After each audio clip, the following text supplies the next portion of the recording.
All right, let's do it. Wanna make that paper, wanna make that now. This is the affiliate marketing show.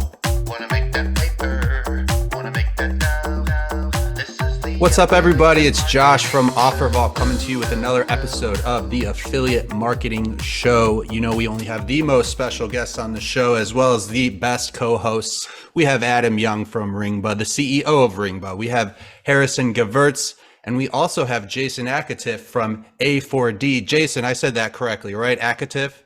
Yeah, that was perfect. All right, cool. I always get confused. Is it Akatiff? Is it Akatiff? But I'm pretty sure from our last episode, I got that nailed down. So before we jump into anything today, our super annoying legal department is making me read this disclaimer, and I am so annoyed that I have to do it, but I have to do it. So I'm just going to get that out of the way. The information presented in this podcast is for general informational purposes only and is not intended as legal advice. Advice in general, and is not meant as any kind of recommendation or any type of service offering. The information discussed may not be applicable to your specific situation and should not be relied upon as a substitute for obtaining legal advice from a qualified attorney. The podcast will be discussing the legal implications of a company going out of business and potentially not paying their partners. Please be aware that the CEO of the company we will discuss has previously sued individuals for defamation, and any statements made about the company or its leadership should be carefully considered before being shared. All statements made on this podcast are based on publicly available information that may not be accurate or truthful and should not be taken as such. By listening to this podcast, you acknowledge that you understand and agree to this disclaimer.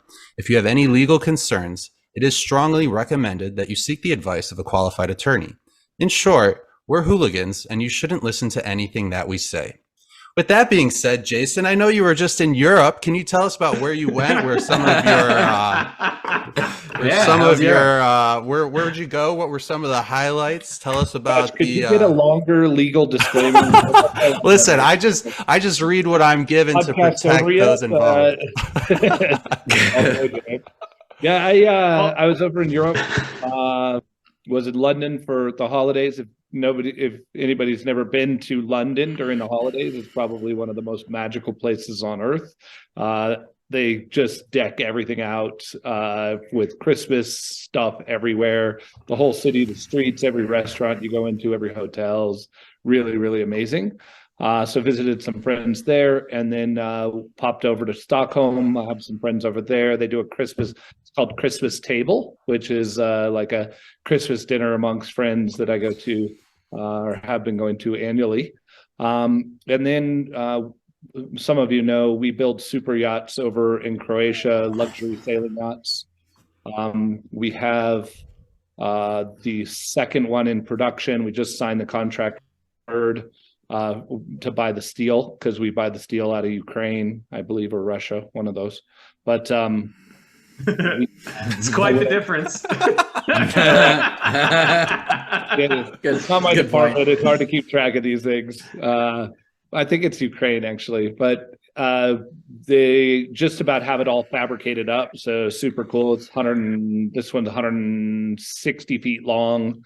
I don't know all the dimensions, but it's over there seeing all the metal fabrication and how they build it and stuff was super fun. So went over to Croatia and did that, and then they're going to be launching that in February and should be have all the finishings on the inside done in June at some point. So was over there just doing a quick tour of that, and then back here in Lake Tahoe now for the holidays. Nice. So listen, kids, you too can be a Russian oligarch with your internet money. It's only a matter of time. Just source the steel, you know. Yeah, I feel like we could have a whole entire episode talking about the yacht production, but that sounds awesome. And I want to welcome you back to the show. Thanks for being a repeat guest, a first repeat guest of this new rollout we're doing. We're very happy to have you on here. And with that, let's jump right into the topic of our main discussion today, Health IQ closing. Adam, I know you did a bunch of research on this, so I'm just going to pass it over to you if you could give us a review on the situation up front. Yeah, absolutely. And so the reason this is important to me is I have received a numerous amount of phone calls, like from a whole bunch of our clients. and they are very concerned about not getting paid due to Health IQ supposedly shutting down. There's no real news about what's actually going on out there, but we have quite a few customers that are owed tens of millions of dollars in receivables, and they do not believe that they're going to get it.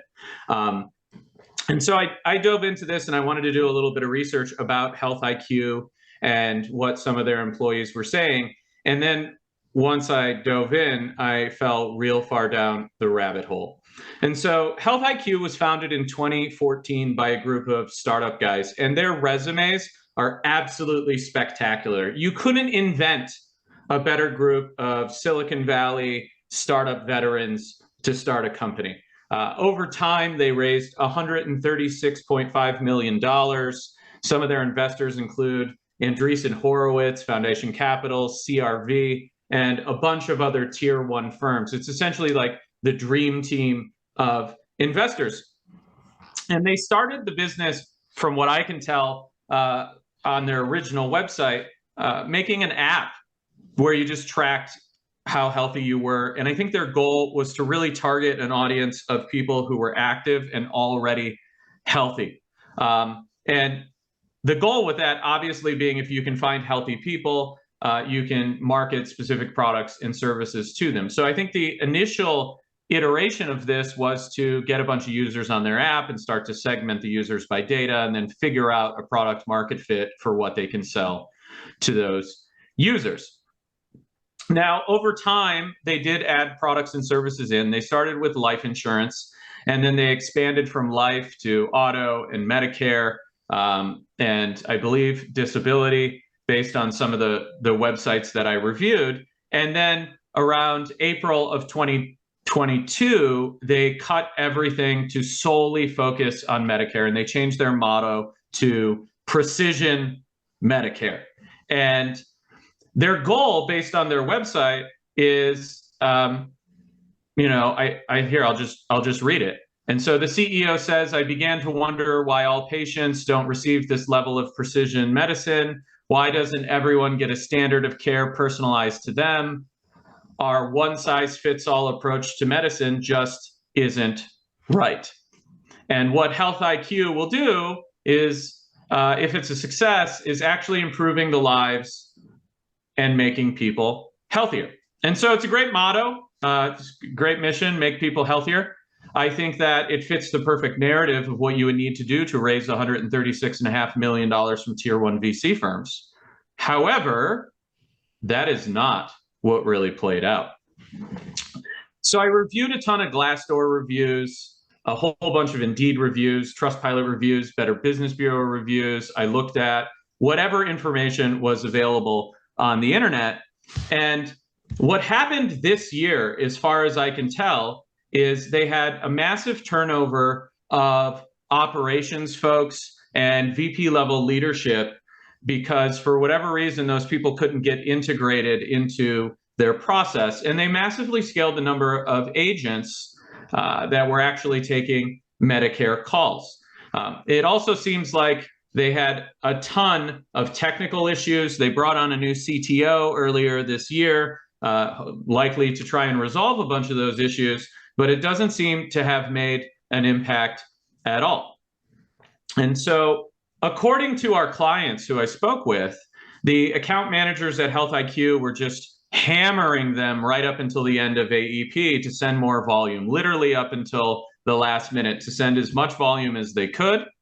And then the moment AEP was over, while agents were still on the phone, according to some of these reviews, they pulled hundreds of people, maybe even 1,000, I'm not sure on the exact count, into a Zoom call and terminated the employees while agents were still selling on the phone, and then locked them all out of their systems. One of the quotes is, "They invited us into a meeting to congratulate us on our great work, and 30 minutes later, they logged me out. I was logged out of all my applications, no letter, no email. They didn't have the decency to even send a note. Absolutely no warning at all." Another quote about this situation is they fired hundreds of agents in a group Zoom meeting after assuring all of us prior to AEP that they would not be doing that.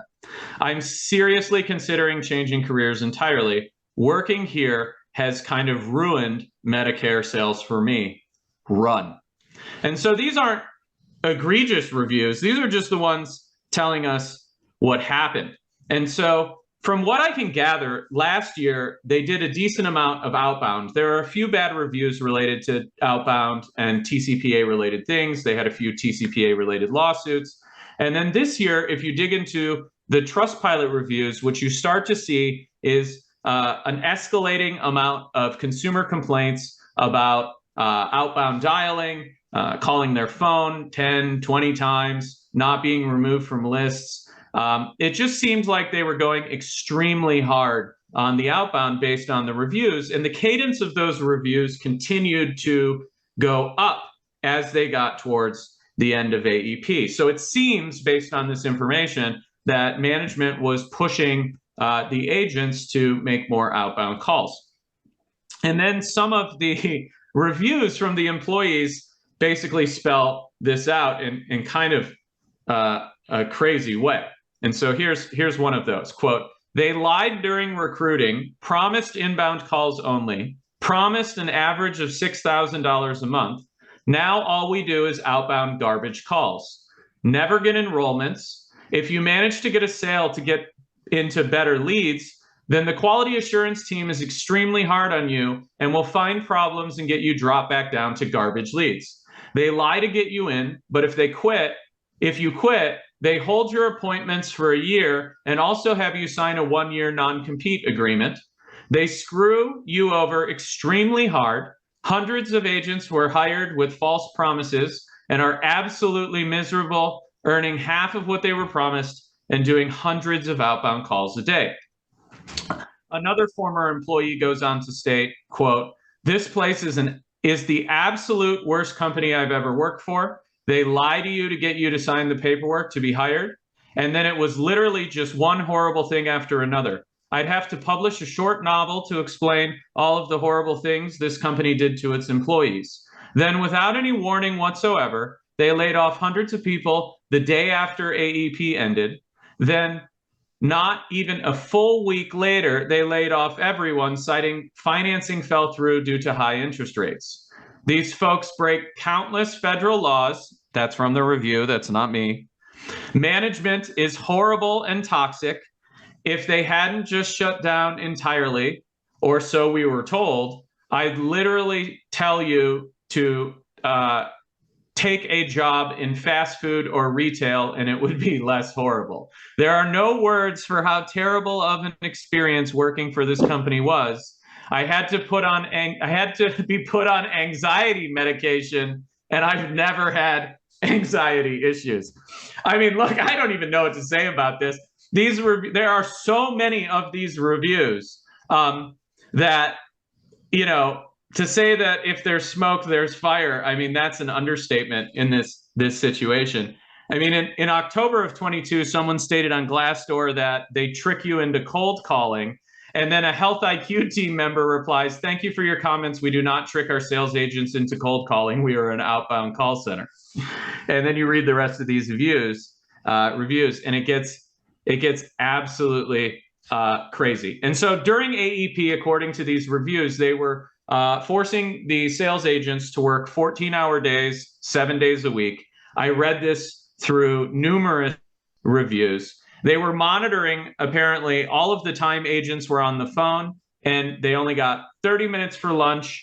And anytime they took a break, if the break went too long, they would dock their performance against it. And so it feels to me like they were trying to save money by not buying high-quality inbound calls or leads, and they were just trying to put as many agents as possible on outbound legacy leads, or as some of these reviews call it, second chance leads, so that the commission-based salespeople could grind out these lists and hopefully make some high margin sales for the company. The craziest part about all of this, though, is they raised so many funds and they had all these technical people And there is a whole slew of reviews talking about the technical issues preventing sales productivity. One goes on to say their systems are garbage, their software can't keep up, their phone system is terrible. All day long, the help desk chat is full of people who have dropped calls, can't hear the callers can't hear them. The system is malfunctioning, plans not showing up, can't complete enrollment due to system crashes, and so on and so forth. And then goes on to say it's a nightmare. Agents are saying you have no way to track your calls or sales in a reliable way, know how much money you were making based on the policies. They weren't able to see their commission reports or understand how much they were making off of the sales. And apparently it was one of the most toxic work environments that a lot of these employees could have ever imagined. And I mean, it's pretty tragic.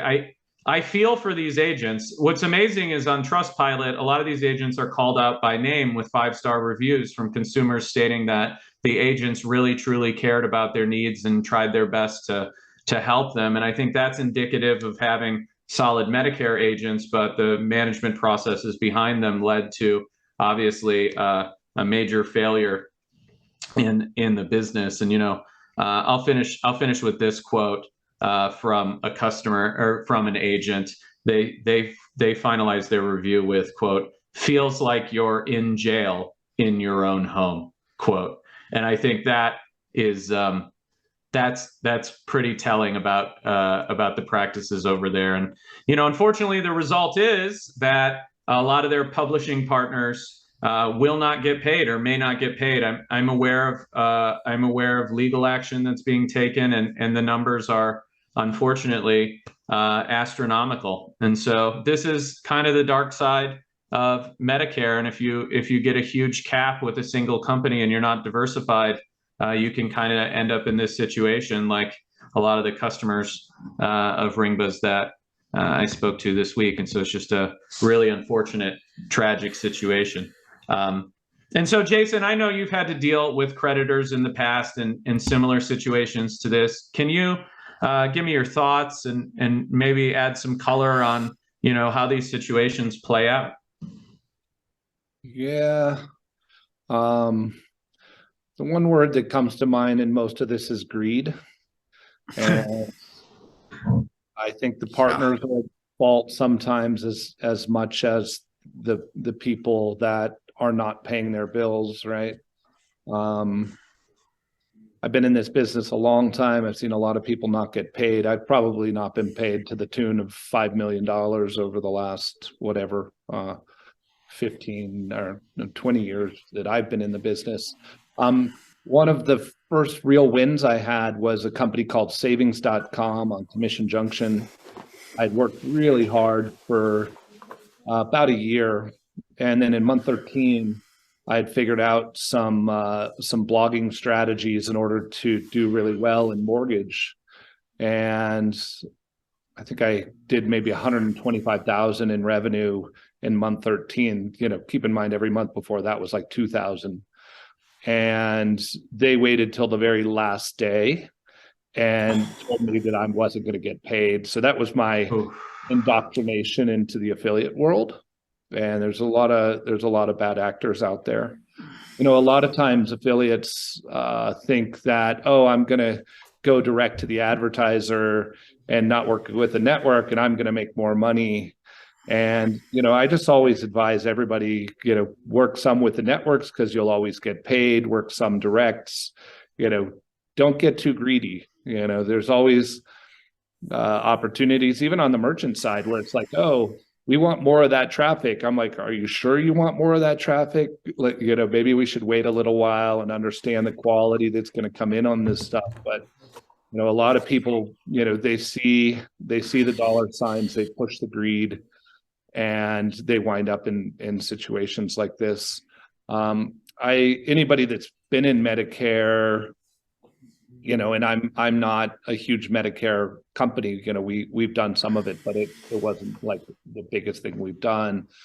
I think there was many warnings about the situation that was going on in Medicare that you talked about in the beginning, and the lifetime value of the customers and them not really understanding. always be cautious if there's certain red flags that go up. So you're hearing these things, but everybody's saying everything's fine, don't worry about it, just send traffic.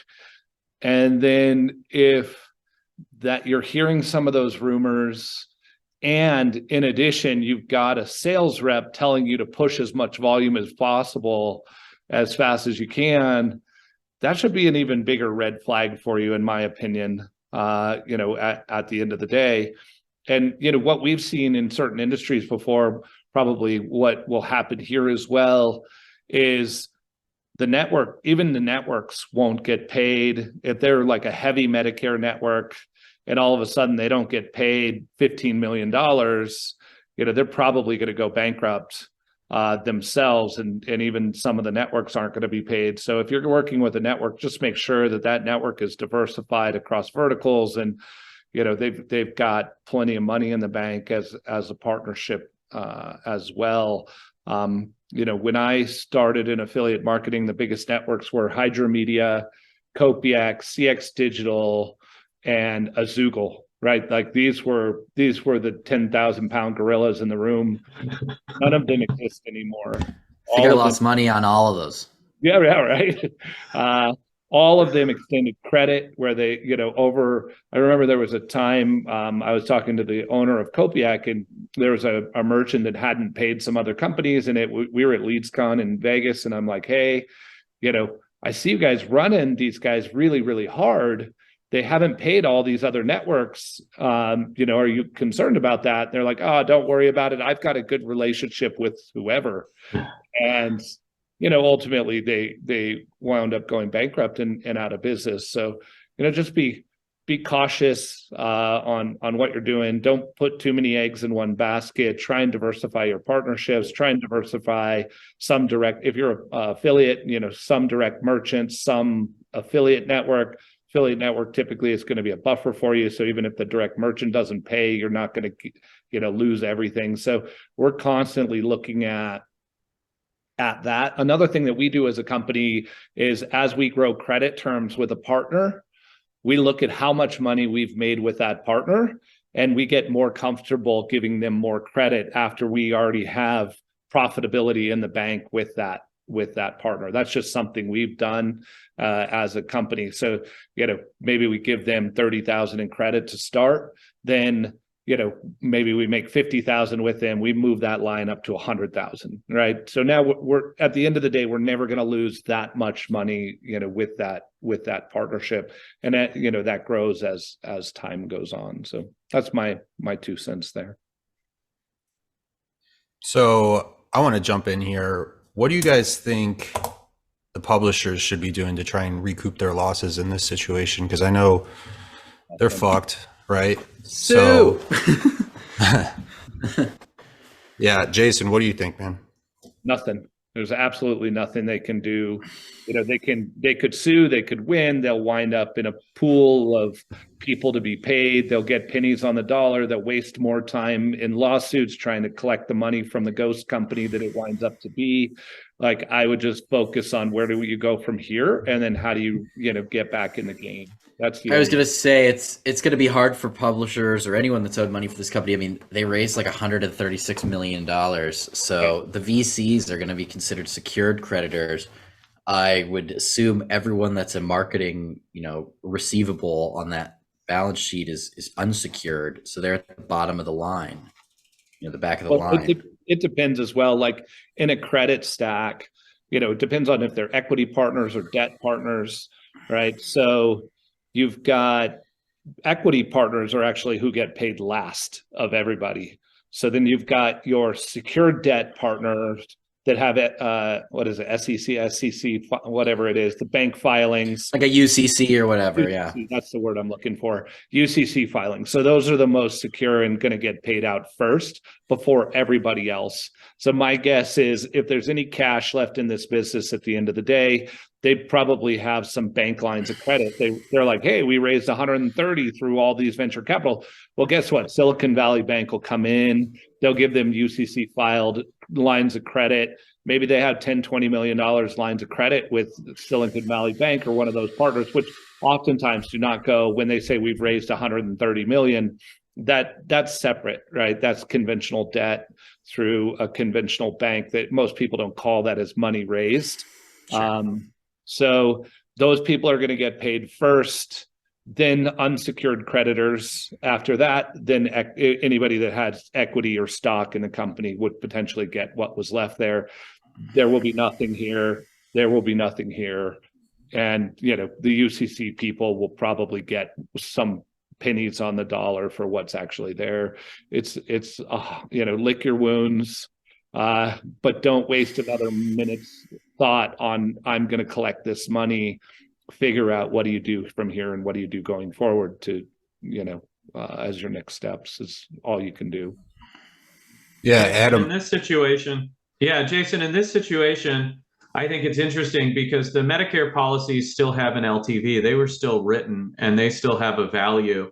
And they haven't made any announcements about going bankrupt and going through a liquidation process like you were talking about. And this is pure speculation. But do you see a world where they might be thinking, we have the policies, we let all our employees go, maybe those policies LTV are worth some type of money, and instead of going bankrupt, we just don't pay all the media partners and then try and negotiate settlements on all of those invoices and turn, you know, I don't know, 30, 40 million in debt into 9 or whatever it is. Like, I'm just making up numbers. I don't know how much debt they actually have. And then liquidate the policies and maybe walk with something versus BK? If I, again, you know, I don't know enough about the policy and the policy value. I mean, obviously there's an asset class that's sitting there of some value. You know, I've seen people, you know, play all kinds of games and, you know, not pay stuff and negotiate it out and then go try and rebuild relationships, especially in this world, right? It's like, hey, we changed our name now. Wait, didn't you used to be these people? And everybody that did that thing knew that, but then they go try and find new partnerships to do stuff with. But honestly, I wouldn't sit around hoping that you're going to get paid. If the real winners are the lawyers in all of these messes, unfortunately. Yeah. I mean, it's something, you know, if there's some money there at the end of the day, okay. But like, I would not live my life in any way, shape, or form thinking that was going to come in. Yeah, unfortunate, painful situation. I think it's going to be a really good learning experience for folks in the space. And also, something we talked about at the Geek Out Mastermind, where I actually hung out with some of your team members, Jason, Ian Fernando, who does media buying for you, and Matt Stansell. I had some amazing conversations with these guys about leadership and media buying. But something else we talked about was ensuring the receivables with a company like Euler Hermes, which is now Allianz Trade Insurance. And so I don't think that people in our industry really take risk mitigation seriously enough. You know, I think a lot of them start out as media buyers or affiliates and then try and move forward throughout that progression of business, and they're not thinking about risk mitigation. Do you guys engage in any receivable financing or have a specific formula of risk mitigation? Yeah, I think you popped offline there for a second, but as of right now, we don't have any insurance stuff that we've gone through. We're just have been working through the process, but we go through, you know, in order to do it, you've got to put everybody through a credit evaluation and stuff like that. So we're starting that process, but we have so many clients that we would have to go back and do that for. We're starting it on stuff going forward so we can start to be prepared for that. But it's also, you know, you have one default like this of a major company and people not pay their bills, then all the insurers start to look at that and go, whoa, the premiums are going to go up, you know, 200% if you want to play in this space. So what I was talking about before, some of what we do, and it's hard with AP and how that industry works, and this, you know, the rapid scaling and then scaling up and scaling down. But we typically, with most new partners, you know, we'll give them 10, 15,000 in credit as long as they have a good history. And then as we, maybe make 25 or 30,000 in net profit or gross profit, whatever on that, then we'll extend their credit more, where we feel like, okay, we've made enough that if something goes awry at some point in time, we've made enough in our hopper in order to support that. Back in the supplement days, I was that guy, right? I worked through networks, and all my payments were insured, and then I went direct to merchants, and then wound up not getting paid $4 million. A point in time, I think it was 2010. I had maybe 100 grand in the bank, 90,000, something like that, and our overhead was 130,000 a month, and I had to cut off all my merchants because I just didn't get paid $4 million across like 7 different merchants. And luckily, I'm a scrappy affiliate guy. Oh gosh, who was it? To Insure for Less was getting sold to all web leads. They wanted whatever. These are some OG names. Yeah. They wanted whatever leads that they would take, because it was going to increase the value of the transaction. So, and they knew by the time those policies came through and those leads settled out, they were forecasted on, these leads are going to come in, they're going to be worth X. So I had a partner named Phil, and Phil started making us 10, 15,000 a day in profit running auto insurance leads that basically carried the company. I'm still good friends with Phil to this day, but carried the company through it. It probably would have gone bankrupt at that point. I had a couple of experiences like that in my life, but you got to be careful with credit. That's all I can say. I think back in the day, we had some of the same Nutra companies just burn us hard over and over again. Yeah. Jason, you just taught me why To Insure for Less was willing to guarantee me a per click price. There you go. I was like, you guys shouldn't do that. They're like, it's fine, $1.50 or $2 a click. Let's go. Yeah. I remember the old email submit days for auto insurance too, where they put the CPC speeds on the back of them. That was some good time. The Sure Hits back end, and there was like a timeshare offer that paid like $20 on like a name and an email and a phone number. I didn't get paid for those. Yeah, so just bringing the health IQ stuff kind of to a close here, because I know we got a few other things we want to touch on. I think we could all, or have agreed and can all agree, it definitely has something to do with leadership, right? That's with a lot of things in this industry. They all come from the top. So I wanted to also revisit the geek out that Adam mentioned. He told me he met with your team, Ian, Fernando, and Matt Stansel, and he said that he had a lot of good talks about leadership. So Jason, I wanted to ask you specifically if you can talk about leadership to you, how you look at it when you're building your A4D team, and how it played a part in creating the brand that you have, being one of the most recognizable in the industry that we're in. Sure. First thing I'm going to start out is I was not a great leader for a long time. I was your standard affiliate, right? Get out of my way. I can do it better than everybody else. I remember in the early days of running the network, I'd bring affiliate managers in, and I'd give them people, and then they wouldn't do a good job, and then I'd pick up the phone and close the business right in front of them and make them feel like shit, right? Like, so many bad things. And for many years, just from a macro level, let's talk about this, right? So you have like your solopreneur, right? That's you as an affiliate working out of your house, hacking stuff together. Maybe you find a partner and you guys hack stuff together or whatever, right? And then all of a sudden you're like, wow, there's more opportunity than what I have hours in the day. And you become what I call a solopreneur with helpers. So that's nobody in between, just, hey, I need somebody to make these ads for me, or I need somebody to write this little bit of code in order to get stuff done so you can improve your throughput or your efficiencies in your system a little bit more. And that's not, to me, that's not a leader. You're not a leader there, right? And then at some point in time, you're like, wow, the opportunity is still much greater, that, I can't do this. And I operated at that solopreneur with helpers up until probably about 2010. And we could get to maybe 20 people max inside of the company. And then you lose that direct touch with everybody that's involved, and they feel like, Jason doesn't understand me anymore or whatever, right? It's just you and these people. And even that, I don't equate that to a leader.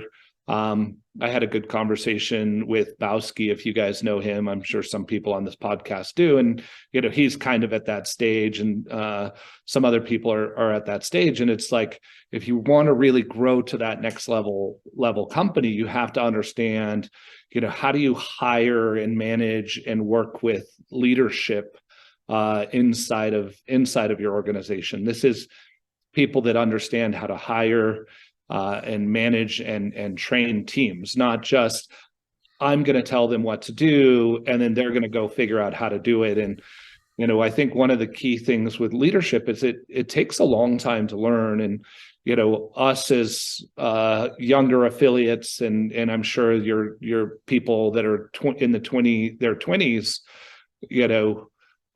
they're thinking, oh, I can be this leader, but it really takes a lot of time with working with people to understand how to put the systems in place and set the expectations around them. And, I think the thing that's made A4D what it is today is some of the great leaders that we have inside of our organization. Ian Fernando, he really focuses on running the network piece of the business. So in A4D, we have our mass tort division, which does a lot of the legal lead gen. We've got a full media buying division where we buy for internal products as well as third-party stuff. That's getting fairly large. I think we're 20 people in that now. And then we have the network division, which is our legacy that's been around since 2008. And, Matt and I, and by the way, I think it's really important, and you probably have heard this before, but if you're going to hire a great leader into your business, you've got to learn from them. I never had the opportunity and experience to go work for a company and work under a great leader. I was a waiter, then I was a speaker for Tony Robbins on the road. Then I sold franchises and worked with a good friend of mine, Alonzo, and he kind of taught me sales in the franchise business, but I never really worked with a great leader that ran great teams. So for me, I think a lot of people that would be in my same situation, we look at people and we judge people based on who we are, right? And we look at somebody, I may look at Adam or I may look at Harrison and go, oh, okay, these guys are good leaders because they are like me. And, I think there's a really important piece of understanding how to hire leadership in the sense that they, what's the word I'm looking for? They're the opposite of you. Right, they're good at one thing. There's a great book that Matt Stansel had me read when he first came to work for me, and I'm wandering here a little bit, but I think it's all important. There's a book called Rocket Fuel. Have you guys read Rocket Fuel? No, I have not read it. Sorry, we're muting ourselves so we don't talk over. We're all just entranced in this this information you're providing us. Yeah, what about the book though? So Rocket Fuel is one of the books in the series for EOS, which is the entrepreneurial operating system we run inside of A4D. By the way, I could talk about this for like 10 hours, but I would highly encourage anybody that's an affiliate mindset to read the book Rocket Fuel. And the basics of the book Rocket Fuel say, okay, there's two types. Every business should have two people at the top of it. One of those is a kind of a visionary person, or they're a visionary. They see the future. They figure out how to put together. I would put both Harrison and Adam in the bucket of visionary, right? You guys see the future. You're putting the pieces together. Then their counterpart, then this counterpart is super, super important, is called an integrator. And an integrator is your operational person. So typically your visionary is mostly externally focused. So you understand the marketplace, the people, how to put deals together, business development, all that kind of stuff. Your integrator is internally focused. So they're like, how do we get the best people in here? How do we have the best systems? How do we have operational efficiency? What are the technology platforms that we should be running on to make us more efficient? If we have multiple departments, how do those, we call it ops and comms, how does that communication cross-department work, right? If you have two separate leaderships in each of your departments and they have differing objectives, but they have to work together, how do you make sure that all that stuff is in alignment? This is your integrator role inside of the business. They're often very type A people where everything is like has its place. Like I didn't even have a calendar until 2 years ago. Everything for me was like, just text me before you want me to get on the call, right? Like I didn't even run a calendar. I'm like a year into having a calendar. I feel you. Right. Well, for me, it was like, I don't want stuff on my calendar because if for some reason there's an opportunity and I get in a conversation with Adam and we get into it deep and we want to talk for 2 hours about stuff over coffee, like, I don't want to feel obligated that I've got to go get on a meeting because the depth of that conversation and where that might go is super, super important to my visionary role that I live inside of the business, right? And where an integrator would say, hey, everybody needs attention. They all need to have goals. They all need to have this stuff. And I'm like, yeah, they'll figure it out, right? Like early days of A4D, and some of the old employees will tell you this. I used to be like, just go in that back room. There's a bunch of people that know what to do, and they'll teach you how to do it. No, nothing. We'll give you a login to the system and a phone, right? Like that's kind of how it worked. But this, this integrator visionary piece, and Matt Stansel, who you described or were talking to, was my initial integrator. I've moved him to the president of A4D now. Because he's really extraordinarily good at being externally focused as well. But Matt is like, my role and what is needed is for me to be an integrator. Now we're, I think, 70 employees now, something like that, over all the businesses. And so we brought another fellow in that came out of product building and tech. So he was and then he did project management, and he did EOS consulting and rollout in businesses over the last 7 years. So he's very technically minded, inputs, outputs, very much efficiency, systems, all the trains running on time. And he's becoming more of that technical integrator side, where Matt is more focused on developing new business for us, mergers and acquisitions, and buying companies and so forth. So that's awesome. And the conversation I had with Matt was great. The first thing he did was challenge my position on where I was. And I was surprised by that. Most people are not willing to do that with me. And so it immediately turned into a fantastic conversation, and I was unwilling to speak to anybody else at that period of time. And, the next morning I reconvened with him and I thanked him for the conversation. And I thought it was really important. I had a hard time sleeping. I really thought a lot about what he had said. And he also said the same thing. He was like, man, that conversation we had, I was thinking about it all night. When my head hit the pillow, I was thinking about leadership. And so I think these types of things are not something that people in our industry discuss enough, Jason. Like, I remember early days when I met you, it was on the phone, you were in an airport, we were slinging singles net leads. Like, our focus was so different than what it is today.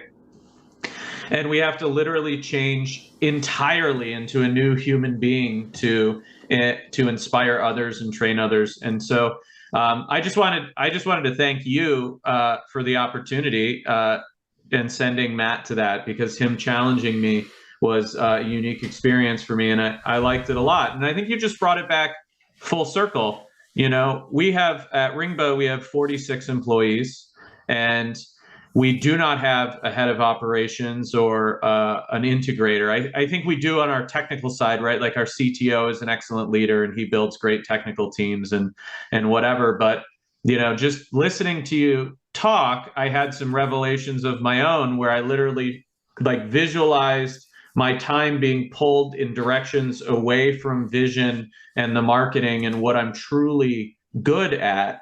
And then I spend my time doing operational things and trying to improve systems where I'm an excellent systems designer and problem solver. It's not my number one skill. And so I'm like doing these things that I probably Adam, here's a little here's how I think about that, right? Like I'm still very involved in strategy for optimizing and building the systems, but that they're rolled out on time and efficiently, I am not responsible for it all, because like that is not where I'm good at, right? Like I often talk where people get confused is like manager, leader. These are very, very different things, right? Manager is thinking about their staff members, thinking about their journey and where they need to go in the business, who they want to become, what their deliverables and timelines are, and then having those regular meetings, right? Being a great manager is about being consistent with your people, right? So they can depend on you, and like that's the opposite of what I am. I am not anything, right? And it's just my nature. But then I understood, like, hey, when I read Rocket Fuel, I'm like, wow, there's people that this is the life that they love to live. And they love that consistency, and they love the order, and they love all that stuff that I really want nothing to do with. So, well, I just bought the book. I'm going to read the book. It'll definitely. I already bought it on Audible. Great. I've suggested this book. Now I have to go buy it right now. Damn it. Okay, cool. I suggested this book to so many people that come out of the affiliate world and more entrepreneurial hustler type people.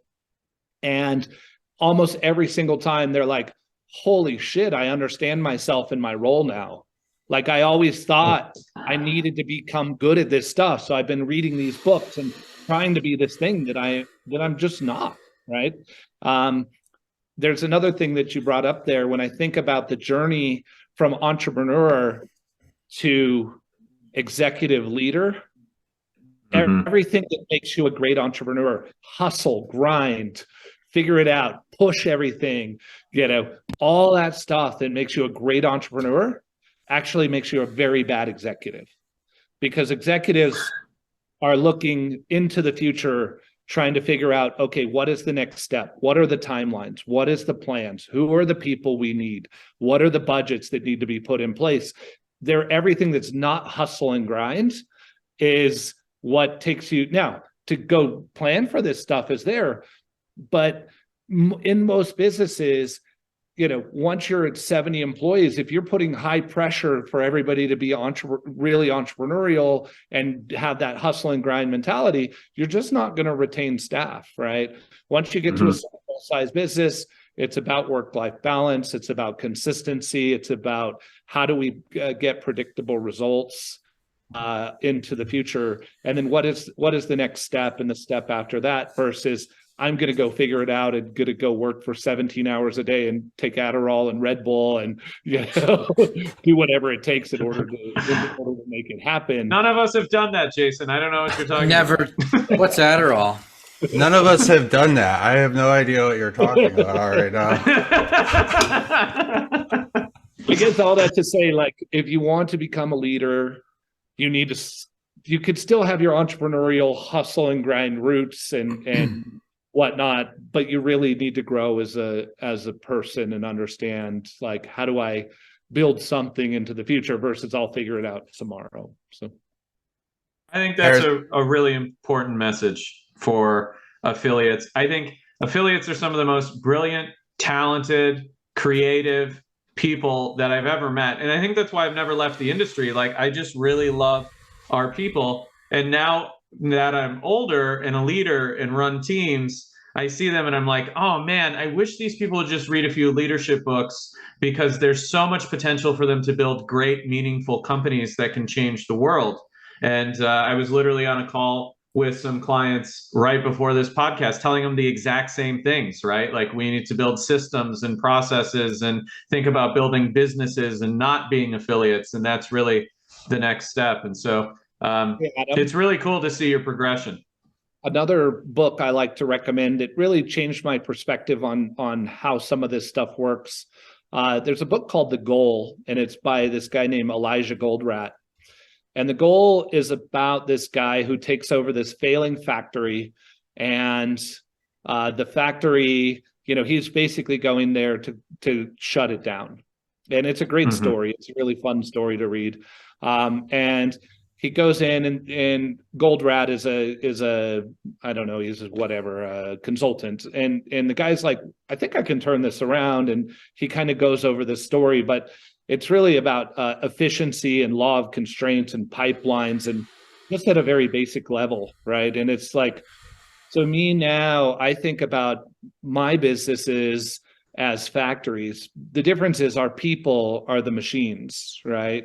So if you think about a machine, and it's making let's say a fender for a car, and the first is a die cut, right? So it cuts the piece, and then that piece goes into the next machine, and then it does the next piece of the form.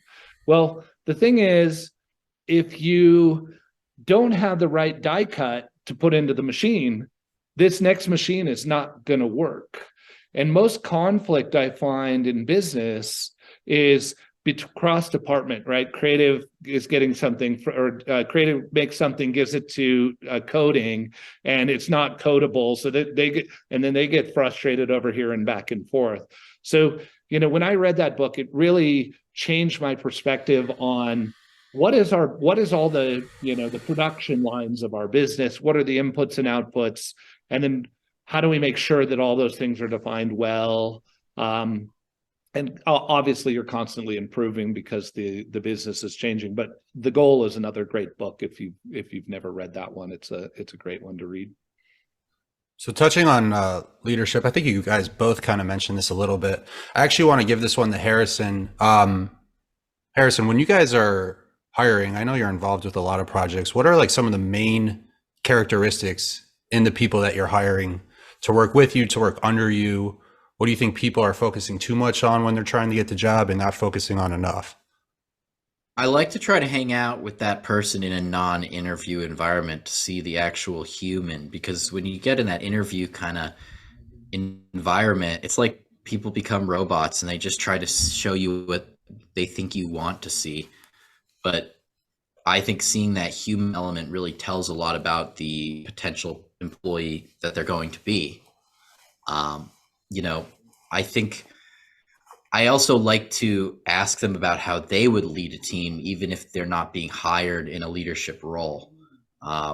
Or something I like to ask people is essentially like, if you were me, what would you look for in a position, right? If I'm the person hiring for a job, because it might take a little bit of pressing and massaging, but once the ego's guard is put down, you're going to learn about how they're going to work and how they're going to, excel within your organization. At the same time, I like to ask how someone handles conflict or disagreements or just tension within a team, because shit happens, right? It's important to kind of make sure that when you're dealing with the not so fun stuff that we all have to deal with in business sometimes, that person is not going to maybe go against the grain of how the rest of the organization is going to handle. Does that make sense? Yeah, 100%. I'm actually curious for Jason and Adam to chime in as well. Would you guys agree with most of that, or would you add anything to it? On the interview process, it really is going to depend on the level that we're hiring at. So we just hired someone to lead our whole tort division. Very high level hire, 30 hours, I believe, 2 or 3 plane flights, before we made that decision. I'll speak specifically for leadership. Obviously culture is part of it. I think, probably Adam and Harrison would agree with this. Like, we can't deal with non-entrepreneurial minded people. So every leader inside of my business runs a company at some point in time. It doesn't matter whether they succeeded or failed, really makes no difference at all, right? If you take a great integrator and they built their own business, they probably were not that great at sales, and they probably weren't that good at deal making and business development. That doesn't mean that they're not a great leader. That just means the skill set that they need in order to make that business go. Or on the other side of things, that great visionary type leader, maybe they did a ton of, brought in a ton of business, but they never built the infrastructure in order to be able to support the business. And the business ultimately failed because it pissed everybody off.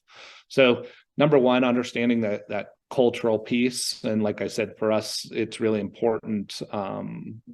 It's really important for, to understand for us if they're entrepreneurial in that, and again, just depending on where it's.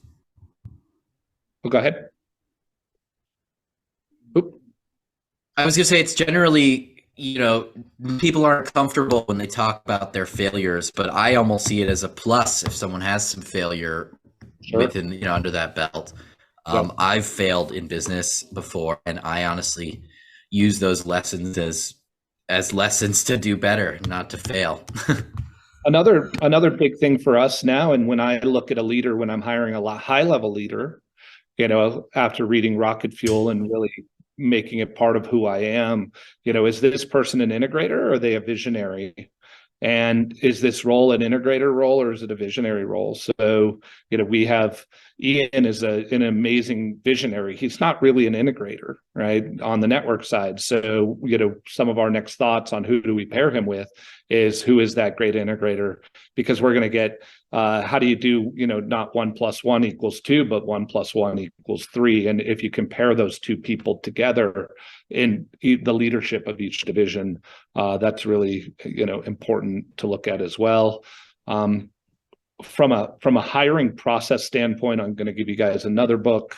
It's called Who, and it's by a guy named G.H. Smart. G.H. Smart is a recruiting agency that recruits for all the very largest private equity firms. They have a 90% success rate after a 1-year interview process with the hiring manager. Not just are they still here, but how did they excel in their role?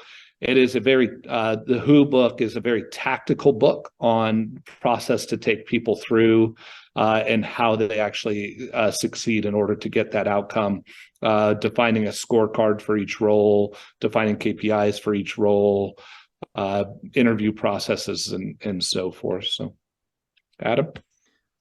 Yeah, I would agree with everything you guys are saying in a really big way. At Ringba, regardless of the type of person that we're looking for, we actually interview for values first, not talent or the skills required for the role.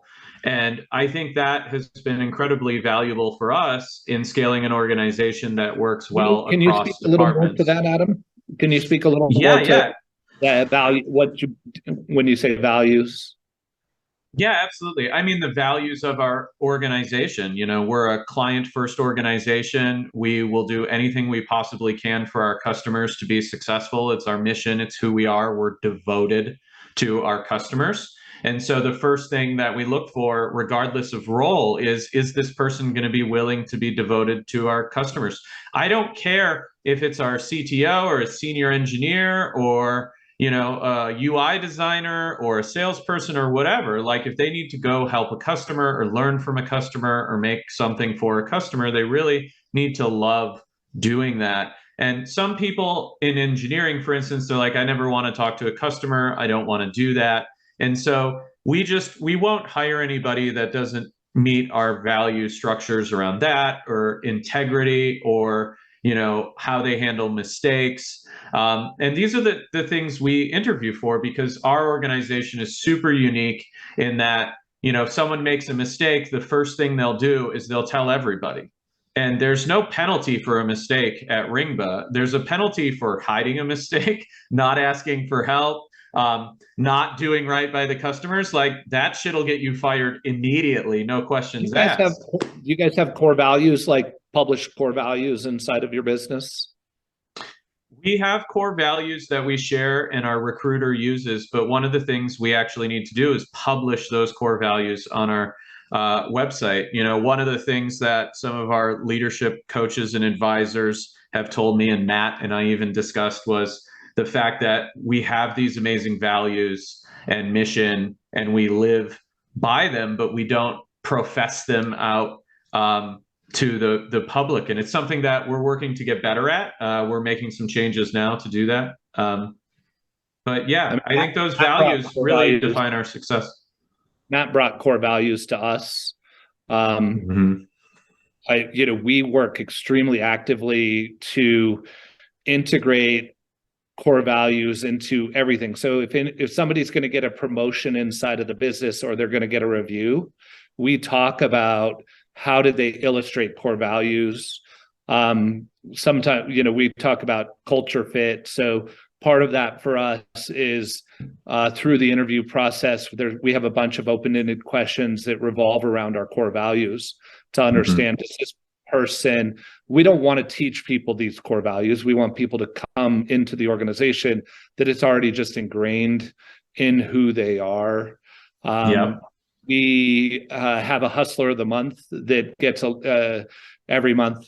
We elect 1, 2, 3, sometimes as many as 3 hustlers of the month.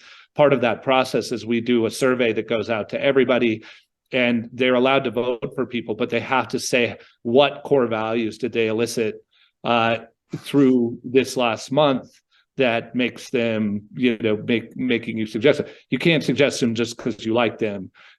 How did they illustrate core values that are in alignment with the company that you're bringing them up for? So that does 2 things. That reinforces every month. It gets people to think about the core values. Like, oh, shoot, I want to elect this person. Okay, I need to go think about the core values again. So just many, many things that we integrate the core values as just part of our meetings, part of our HR processes, part of our hiring process, and integrating that stuff has made a massive difference inside the business.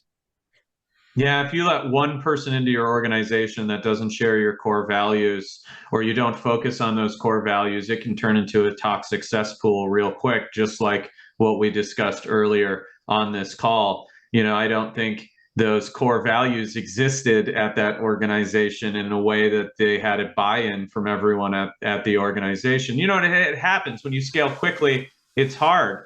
But, for us, those core values are the difference between success in a workplace where we want to work or we don't, right? And I don't want to work with people that don't share my values, and I don't want to work with people that don't believe in our mission. And it's funny, these seem like cheesy corporate cliche sort of things, but they're not. It's what defines the heart and soul of an organization.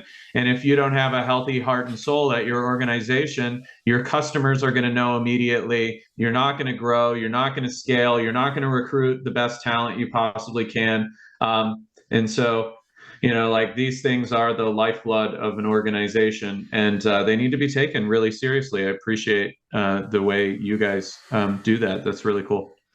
Back to the comment on smaller team versus bigger team, if you embody, our core values are a lot of just what I embody as a human, right? And all my history, collaboration is super important for us, like whether we're collaborating with partners or collaborating internally. It's, I'm always on the same side of the table as you. I'm never on the opposite side, right? Like that's super important for us.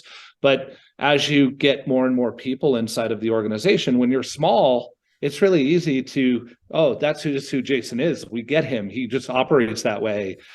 But as you hire more leadership in and more people and there's more layers, like how do you not lose that embodiment of what you believe the organization is? Because it's very easy if you don't have that and it's not strong, that all of a sudden you hire one leader in, they see things differently, they're not in alignment, and then everybody that reports to them sees things differently. And then you've got here as well, right? And then all of a sudden the whole organization is out of alignment. Yes, Josh.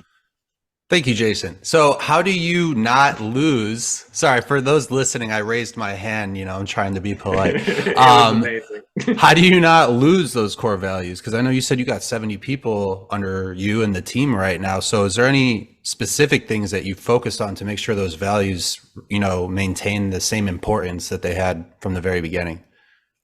Yeah, I mean, the leader process of hiring those leaders, right? Like again, I'm a visionary, but then we're hiring an integrator. We're obviously going to be very different people.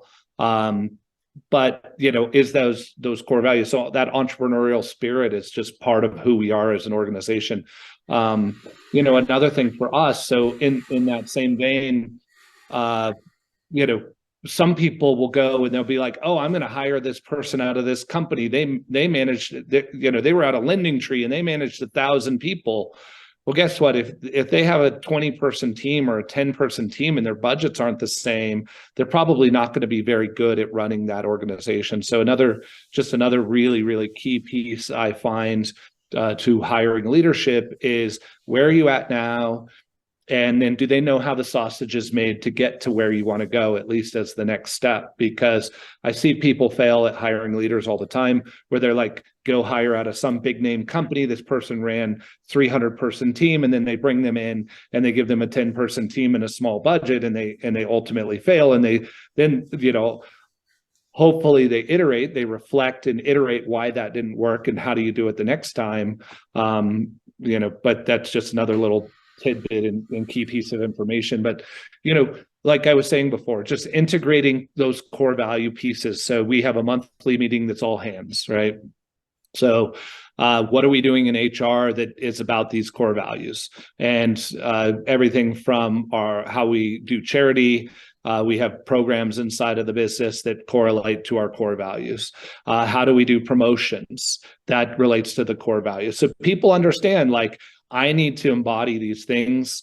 There's another really great piece that core values bring to the table, just on another side note, is this, as the organization gets bigger, this allows people to make decisions. So, they understand. So one of our core values relates to, everything, it has to be measurable, right? So it's not about a feeling, it's all about measurability. So, a call center rep, when we were doing e-commerce, they get 5 phone calls in a row about a product that had a malfunction. And that now they see from their data perspective, and they're starting to feel like, oh, we've got a major product problem. But what they didn't realize is there's another 10,000 phone calls that happened, and they just happened to get this small subsegment of people that had the same problem. So, rather than going to an emotional state, understanding, okay, what is the metrics around this? And then how do we make sure that, or I'm sure at Ringba, you guys, some customer had a problem and maybe 2 people had the same problem. I mean, all of a sudden it's a fire, but it's not really a fire. Maybe they just both configuration. So just making sure that all the data, everybody has all the data in order to understand as much as possible that things aren't fires, and don't go run around the office telling everybody that it's a fire when it's not really a fire, because all that does is create problems. We don't have an office anymore, but I guess message everybody on Slack or Skype or whatever that might be. But it just to close your question there, Josh, it's really just, how do you integrate those core values into every piece of the business? And then how do you consistently remind everybody at every piece of the business that this is what matters to us? Mm-hmm. Yeah, I wanted to, first of all, thanks for answering that. That was awesome. Yeah. I wanted to touch on one more thing here before we let you go, because I know we're pushing an hour right now. So this has been a great episode. But I'm going to say something, and I want you to tell me if you agree or disagree with it, okay? Is the metaverse a fucking waste of time? Yes. Okay, yeah. Cool. Can you expand on why? Yeah, that was a quote. That was a quote from the fucking CEO. Waste of time's an understatement. I don't know. That was a quote from the CEO of Ringba, Adam Young. So can you elaborate on why you agree with Adam there? I think it's, I think I study futurism a lot, and where we're going to be in 10, 20 years from now. neural links and stuff like that from everybody I look at is coming in 2030s, creating virtual environments that you can be immersed in. But I look at, and I've been a gamer for a long time, but I look at my kids in VR headsets. We have 2 VR headsets at our house. They're absolutely amazing. I love playing on the VR headset. I haven't done it for a year. And Has it been sitting on a table for a year, not being used? And that's what I thought. And I have 2 boys. I have an 11, he's almost 12, and 13-year-old boys. They love gaming. They would game 12, 16 hours a day if you let them. They played the VR for the first 2 weeks, and they have never asked to play it since. To the point that, like, being sedentary at the computer, I want them to be active. So I'm like, you can't play video games, but you can go play VR. And they're like, oh, we're going to go outside, ride our bikes, and go play with our friends rather than do that. So for me, I think the metaverse will be something at some point in time. My guess is probably in 10 to 15 years from now. But it's well before its time. And my notes literally wrote that. Everyone I know who has played VR spends like 2 days playing it, and then they just let it sit and never use it again. I literally wrote that down, and I've never even played the VR thing. So you should. It's unbelievable. It really is unbelievable. But it's tiring, right? And you have to go do that thing. People equate it to a cell phone. Well, it's nothing like a cell phone, right? Mm-hmm. Cell phone I can pull out of my pocket while I'm sitting on the toilet and read through my Twitter feed, right? Like, I'm not going to put my VR headset on. That's just not going to happen. There's so many solutions that a cell phone provides that, the metaverse and VR. Now, if we look at what they're saying the metaverse is with VR and all that, that's one thing. And then, if we look at World of Warcraft, which is its own metaverse, what they're calling it the metaverse now, is an unbelievable game and made Blizzard $1 billion company. Universes with all kinds of cool shit in them, but those are just video games to me. That's not a metaverse, right? As they describe it. So I think I think there's a lot better things we could be spending our time on. AI, being high on that list. Yeah, I'd also say there's better things that companies like Facebook, I'm not calling them Meta, could be investing their money in. This is just a stat that I've pulled up before the podcast, was so far since up until October, Meta has spent $36 billion building their metaverse. To compare, the initial iPhone cost $3.4 billion. Google invested about $6.6 billion into creating the Android operating system. The first Xbox, $4 billion. I think that they're on the wrong track there. And I think that the concept is cool, but just for now, kind of lame. I don't know. The only thing that has ever cost this much, $36 billion. Have any idea? Anybody know? Like Hadron Collider or something? What's that? The Hadron Collider? Like no. Landing on the moon. Landing on the moon, you got it. For those of you that don't listen to the All In podcast, there's some great content. There you go. The CERN, the Large Hadron Collider has cost $4.75 billion. Okay, right. So 36B sounds ridiculous. Waste of money. I think we've spent $3 billion trying to figure out fusion energy. Yeah, we're gonna. Yeah. What is there, like 8 people in the metaverse? Meta's metaverse. It's like it just. No, I think they actually have 500,000 revenue generating users. But I think my quote, which was that the metaverse is a waste of fucking time, should have a time period added to it. Right now, it's a waste of time. And I think all this land grab and buying land in the metaverse, like, look, I get it.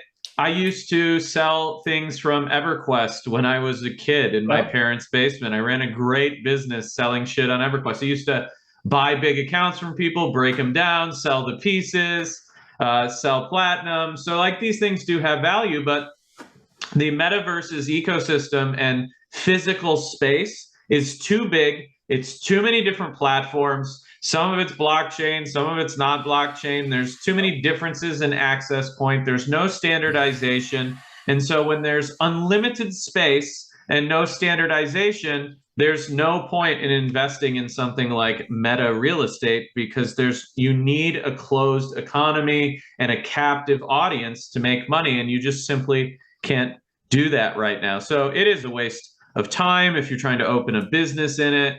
It's a waste of time to try and advertise in it right now. It's a waste of time to like invest in the technologies. In my opinion, there's just better ways to make money right now if you have these skills. So, I mean, if you want to hustle someone and convince them to pay $100,000 for your Metaverse shopping mall location, and you can do that, great. I mean, cool. You hustled someone for Congratulations. yeah, like awesome, nice. Go buy a Lambo with it. But the reality is, if we're like thinking about business and what we should be investing our time in, there's no advertising in the Metaverse that makes sense. There's no conversion optimization of Metaverse experiences. You're not tracking, conversions and ad impressions in the Metaverse. Like, you're better off spending money on a fucking billboard where there's no metrics. Like, there's Can you imagine if Facebook took that same money, invested it into AI, generative AI, advertising creation, to advertise on their platform as well as all the other platforms, based on the massive data feedback loop that they have? And already, what would that have done to their advertising business to make any advertiser be able to generative AI driven, ad creative, copy, all that kind of stuff? If they had spent that money on that, their stock would probably be 10x what it was at the peak. Yet they go chase this false narrative that everybody wants to hang out too early. No, so the counter to that, I would say, we are a bit biased in that the access we have to the world. So the one counter that I've heard that's a good counter is my friend Todor said, hey, you've got a bunch of super poor people with no access to anything. They can't travel. They never leave their home. So it creates an opportunity for those people that don't have access. That's actually the only thing that I've heard. Now, maybe there's I agree with that. People, but by the way, how are you going to monetize people that don't have any money? I don't know. You tell me. How are they going to buy the $1,499 Meta Quest Pro? Oh yeah, I just saw a TV commercial for it. It's literally $1,500. I'm like, come on, that's not. You're not pitching that. That kind of eliminates that. And then, my argument also would say to that, I completely agree. If someone in, a poor neighborhood in some slum somewhere in a third world country wants to, go tour the Louvre with that's awesome. But back to the $36 billion number, like, what can I get for $3? You know what I mean? Harrison, where's that person going to get the bandwidth to connect the headset to actually be able to load the visuals of the Louvre? Like, they don't have broadband. It's true. So there's a lot of parts that have to be solved here, and I think they could have spent that money better. They could have spent $36 billion on anything, and As a I think shareholder, it would have. I agree with all of you, and I've lost so much on my position that I just won't sell it. So maybe that was their goal. Yeah, in all fairness, I brought it up because I came across a link that said the metaverse will change the way we interact with brands. And I think at its core, like, that's not wrong, right? But I think when you dive deeper into it, like, I would agree with both of you guys, or all three of you guys, that it does seem to be a little premature at this time. And Adam, I do owe you an apology. I have your quote right here in front of me, and it does say right now. So I did not mean to misquote you. You nailed it right. I actually misreported the information. Maybe when it's the not waste of time, the price of the VR headset will not be $1,500. Well, I will say this. The adult content studios have shifted into VR, which is generally a leading indicator that it will be meaningful technology at some point. We saw this a long time ago. I mean, my first trade show I went to was Internext. That industry was nascent and new when I was that young.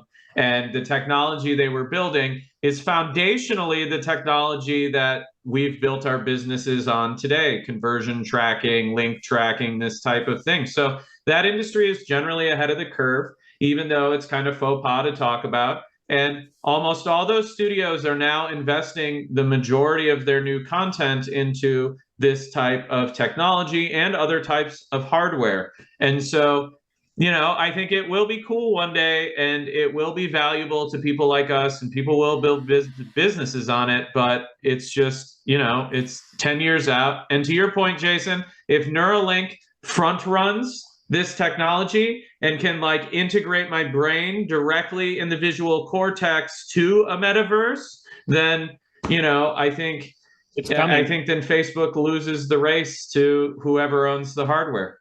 Have you, I don't know if you read Ray Kurzweil's stuff at all. There's a great podcast with him most recently on Lex Friedman. The interesting thing about him, he wrote a book called The Singularity is Near 20 years ago. He made, I think it was 143 predictions in that book. If you go to Google, they actually track those predictions. Something like 83% of them have been correct within 1 year, and 96% or something like that within 5 years. Keep in mind, he wrote this book before the Palm Pilot came out, just to give you some perspective on where we were. He did a podcast with Lex Friedman the other day, and basically he said, I'm not changing any of my timelines in that book. He said, we'll pass the Turing test by 2029, which is only 7 years away. Turing test basically says you can have a conversation with a machine, and it will be indistinguishable from a human. And he's saying in 2030 we will advance the human lifespan 1 year faster, so 1 year per year. So and then it will increase from there. So basically anybody that's under 20 years old right now will live forever. And then he's also saying Neuralink type technology will become very widespread in the 2030s is the next prediction there. So, well, Harrison and I have talked about this, Jason. We know for a fact that as soon as a Neuralink allows someone to interface with a computer at higher bandwidth than using our fingers, it doesn't matter what one of those devices costs. I have to take it and implant it in our engineers, and then they get the throughput of that technology as it continues to upgrade. If they can manipulate a computer 5 times as fast than someone with their fingers, then that's the equivalent of 5 of those humans using our normal interfaces. And so I predict that whoever gains access to that type of technology first and can manipulate computers faster than physical interfaces will effectively rule the world or be able to conquer the business landscape in a way that no one else will. And so it's going to be really incredible technology. I mean, Harrison and I have even talked about, as soon as that comes out, it doesn't matter if we have to cash in our life savings to integrate that technology into people's heads, but that will be it's going to be some steep ROI. Yeah, it's going to be some sick ROI just putting implants in people's heads. Podcast, by the way, just talking about futurism and generative AI. And I mean, that's what I spend probably 30% of my time. Well, how about this? Next time we have you on, because we're for sure going to have you back as soon as you're able to and want to, we will make our entire episode for the most part about that, and we'll just kind of. I was going to say half yachts, half futurism. Well, but guys, this is the affiliate marketing show. We're supposed to stay on topic here. And on that note, I will let everyone know that the beautiful disclaimer that Josh read at the beginning of this call was written by OpenAI's ChatGPT. I emailed it to our general counsel, and he said, sure, that's fine. Awesome. Perfect. And so there you go. I can read it again. I can read it again for Jason. I know how much you really enjoy me doing that. Jason, don't do that. I think we're good. Jason, for real, man, we really, all three of us really appreciate you coming on. You're always a fantastic guest. I'm ready to run through a brick wall right now after listening to you. I know you said you could talk for 10 hours, and honestly, I could listen to you talk for 10 hours. So again, thank you. We definitely would love to have you back later in the year if you would be so generous to offer your time with us again. Before we wrap this up, I'm actually just going to give you the floor. Please feel free to use this to talk about A4D real quick, anything you guys are up to, any events you guys coming up, anything you want our listeners to know. Sure. A4D, we focus on, affiliates that run clean business, no cloaking, none of that shit. Like most of our stuff is white hat, clean business. I've been in that world for a long time, and, I'm looking to work with people that want to build real businesses and build enterprise value and create, opportunity in the world, not just quick hustle, fast cash grab. Honestly, that's what we're looking for. Also, anybody that's already done well in life and wants to charter yachts, Tramontana would love to do that for you. But legal. We own probably the largest or one of the largest lead generation businesses in the mass tort space. So if you play in that space at all, would love to work with you as well. So. Thanks, Jason. For Josh at OfferVault, for Adam at Ringba, Harrison, and Jason from A4D, let's make that paper. Let's make that dough. This was the Affiliate Marketing Show. We will see you guys next week. Take care. This is the affiliate marketing